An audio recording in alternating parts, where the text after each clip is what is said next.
এই ছোট ভাই, আমার বউটা দেখেছিস? দেখিলাম তো পুকুরি গোসল করার সময়।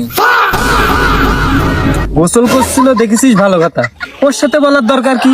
আরে ভাই, গোসল তোর বউ করছিল না, গোসল করছিলাম আমি। আর ওর বউ রাস্তাতে হেঁটে যাচ্ছিল, তাই দেখিলাম।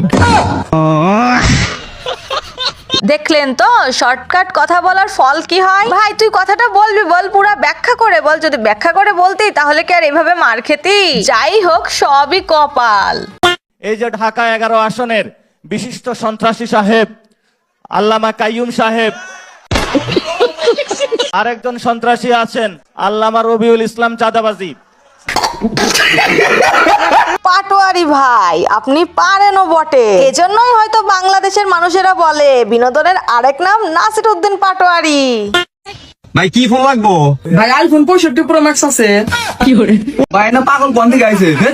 আইফোন 65 প্রো ম্যাক্স তো তৈরি হয় না, কোন থেকে দিমু? টাচ ফোন বের করেন। আরে ভাই টাচ ফোন তো বুঝলাম, কিন্তু কোন ফোন নিবেন, ফোনের নামটা কোন? আরে ভাই টাচের মধ্যে টিভি দিলে চলে, এবার করে দাদা নাগে ওই ফোন তাই করেন। ও আচ্ছা বুঝছি, তাহলে কোন কোম্পানির ফোন দিবেন? বাবা কি কোম্পানির ফোন নিবা কও? আব্বা বসুন্ধরা কোম্পানির ফোন খুব ভালো। ভাই বসুন্ধরা কোম্পানির ফোন দেন। এই ভাইটির মতন আমিও ভাবছি আমার ছোট ভাইকে বসুন্ধরা কোম্পানির আইফোন 65 প্রো ম্যাক্স কিনে দেবো। কি আপনাদের কি কারোর লাগবে নাকি বসুন্ধরা কোম্পানির ফোন? আমরা যে ছাগল পালি না, এই ছাগলের ইংরেজি কি? মাটম। মাটম? আচ্ছা, আপনি যে ডিম বিক্রি করতেছেন, এই ডিমের ইংরেজি কি? ডিমের ইংরেজি কি? হ্যাঁ, ডিমের ইংরেজি কি? আন্ডা মনে হয়। বাহ চাচা বাহ, কি কইলেন আপনি! ছাগলের ইংরেজি মাটম আর ডিমের ইংরেজি আন্ডা আপনার কাছে না শুনলে আমি জানতেই পারতাম না। এতদিন কি ভুলভাল শিখছি কে জানে। ধন্যবাদ চাচা আমাদের এত সুন্দর ইংরেজি শেখানোর জন্য। এনআইডি কার্ড আনছো? হ্যাঁ এনআইডি কার্ড তো আনছি। মেন জিনিস আনছো? মেন জিনিস? মেইন জিনিস? মেইন জিনিস আবার কোনটা? আরে হেলমেট হেলমেট। হেলমেট? হেলমেট হ্যাঁ হ্যাঁ হ্যাঁ হ্যাঁ অবশ্যই আনছি, কি কও না? আরে এটা কি? এটা তো ম্যাগি মশলা। ম্যাগি মশলা? তাহলে আম্মু যে ম্যাগি মশলা চাইছিল, আম্মুর কি দিয়ে আসলাম? মর গয়া মাদার লালা। কাম সারছে ভাই, তোর আর আজকে রক্ষা নাই। বাসায় যা, আজকে আন্টি তোকে ভালোভাবে হেলমেট পরিয়ে দেবে। ভাইয়েরা আমার, আপনারা কি মেয়ে পটাতে ব্যর্থ? দুশ্চিন্তার কোনো কারণই নেই, আমি আপনাদেরকে দিচ্ছি মেয়ে পটানোর মন্ত্র। তাহলে আর দেরি কেন, চলুন শিখে আসা যাক। ছু ছাক্কা হু হাক্কা মা ধাক্কা চপ্পর ছাক্কা চাবিশ চাবিশের নাম কাল কদম বিষ খাইয়া করছি হজম lakh 20 lakh cup cup cup cup cup cup আলিফ আলিফ আলিফ।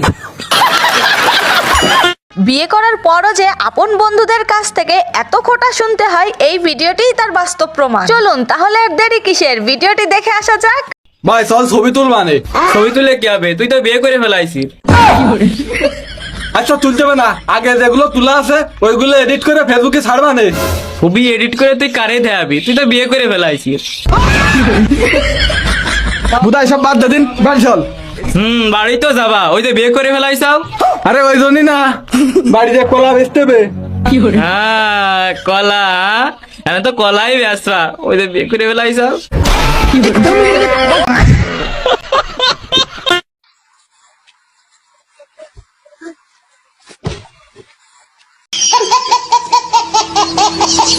এই ছোট্ট বাবুটির মাথা হয়তো কিছু সময়ের জন্য হ্যাং হয়ে গিয়েছিল। যাক ভালোই হলো, তা না হলে এমন একটি দুর্দান্ত ভিডিও আমরা মিস করতাম। ভাইয়েরা আমার, আপনারা কি মেয়েদের পিছনে ঘুরতে ঘুরতে ক্লান্ত? একটা মেয়েও পটাতে পারছেন না? আজ আমি আপনাদের মেয়ে পটানোর এক নিনজা টেকনিক বলবো, তো দেরি কিসের? সুন্দরী মেয়েদেরকে কি বলতে হবে জানেন? যে আমার একটা রোগ হয়েছে, আমি ডাক্তার দেখাইছি। আচ্ছা আচ্ছা আচ্ছা। ডাক্তার বলছে এই রোগটা ভালো করার জন্য একটা সুন্দরী মেয়ের সাথে প্রেম করতে হইব। তো আমার জানার মতে তোমার চেয়ে সুন্দর আর কেউ নাই, এই কারণে আমি তোমার কাছে এসেছি। আব্বা নানা ফোন করিল, নানা নাকি কালকে আসবে। বারণ দিয়ে দে, পরের দিন আসছি কা। আব্বা তোমার জন্য নানা একটা পালঙ্গ কিনিল, তাই দিতে আসতে চাচ্ছিল। এখনই আসছি কথালি, আমারও ঘরের খাটের অবস্থা ভালো না, যখন তখন ভেঙে যেতে পারে। দেখছেন জামাইয়ের কাণ্ডটা, যখন বলছে শ্বশুর আসবে তখন তার হাড়িতে চাল ছিল না শ্বশুরের জন্য, আর যখন শুনছে খাটনি আসবে তখন আর তর সইল না। একেই বলে সুবিধাবাদী লোক। বাঙালি পারে না এমন কোনো কাজ নেই। কেন বললাম? এই ভিডিওটি দেখলেই বুঝতে পারবেন। হ্যালো,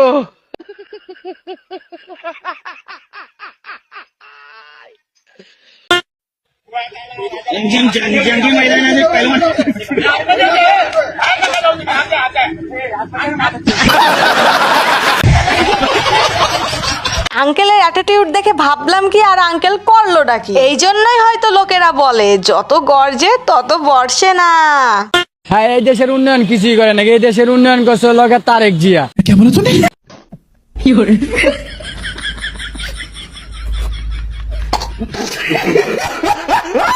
যাক, এতদিন পর বিএনপির একজন ডাই হার্ট ফ্যান পাওয়া গেল। বলছি কি ভাই, তেল মারবি ঠিক আছে, কিন্তু কখন কোথায় কিভাবে তেল মারবি সেটা শিখে আসবি না? বন্ধুরা, রোজার মাসে হারাম টাকা কিভাবে হালাল করতে হয় আপনারা কি জানেন? যদি না জেনে থাকেন তাহলে চলুন ভিডিওটি দেখে আসা যাক।